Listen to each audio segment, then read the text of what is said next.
I had the chance in 2010. I looked at my year and I had over 1,400 meetings. And every meeting I was being introduced to somebody that was significant. And they introduced me to somebody that they had in their lives that they thought were in a crisis. And they never said that, but they always told me, Peter, you got to meet this person.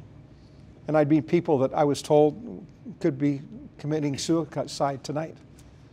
And you can imagine that kind of stress when people want you to meet somebody and you're seeing what's going on in them without them saying anything. But I also wanted, you can't be fake. I could never have sat down and said, I could probably promise you the moon. I couldn't do that.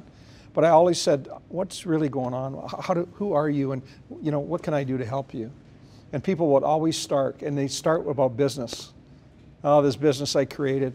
One person said that their family is actually losing their home because of the money they put into his business. And he couldn't do anything to help them. And I was fortunate in this opportunity. How do you help somebody? You don't even really know them, but they need something this moment. And what I really realized was that, again, there's got to be there's got to be love.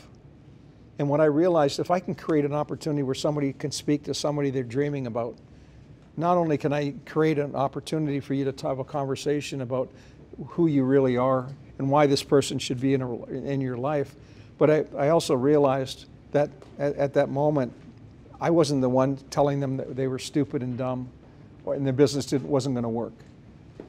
And I realized I'm not that smart. I could never have, even when I thought I was really good on something, I could never be the person to say that. Because if I did, and they went the wrong way based on something I'm telling them, they're in trouble. So I had to validate everything I was going to say because their lives depended on it. So this is something I realized. I could not find out, based on the businesses and people I was meeting, I couldn't understand what their vision and mission was. And actually, in a crisis situation, when you sit with a board or executives, they will never, you ask them, why did you create this? They all have different ideas of why it was created. And the mission doesn't mean anything to them. It's a reason why they're in trouble. So I realized that most people don't know who they are. They don't know where they're going.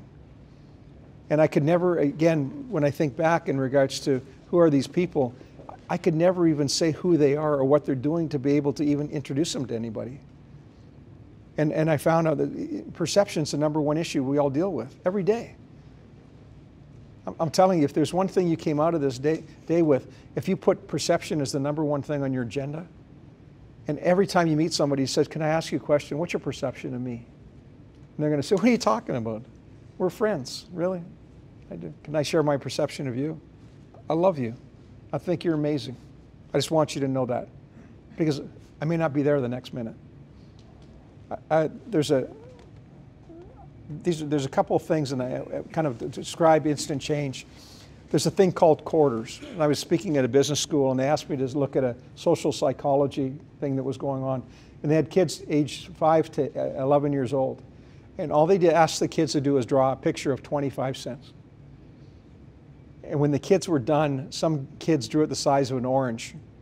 Some drew it the size of a dime. So then they were saying, why are they so different?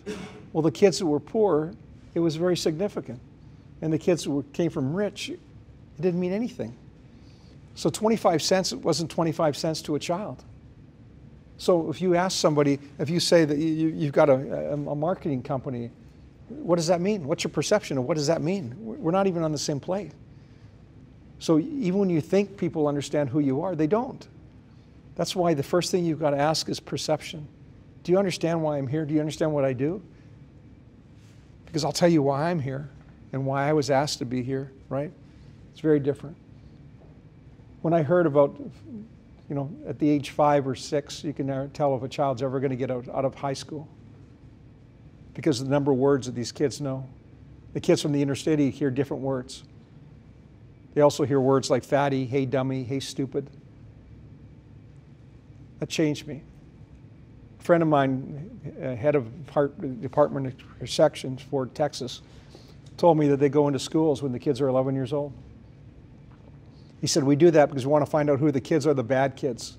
so we can just determine how many of those kids, or how many beds we're going to need when these kids are 15, 16 years old. So we're wiping out a generation of kids because somebody thinks that they're bad. A friend of mine was in Russia, and he said when we talk to young kids, and especially the women, he said we asked them, at this age, we're 14 to 16, what's your dream job? You know, the number one question was prostitution. That was their dream, because they thought it was an opportunity to create a relationship that might give them some money but get them out of the country. I've been helping with a woman that's going to be a future prime minister of Bangladesh, and I've been mentoring her for 5 years. And I said to her, we were talking about instant change. She said, Peter, in our language, you have no word for change. It does not exist. But she said, my biggest fear is people stop dreaming. And I've met people, I've met kids in America.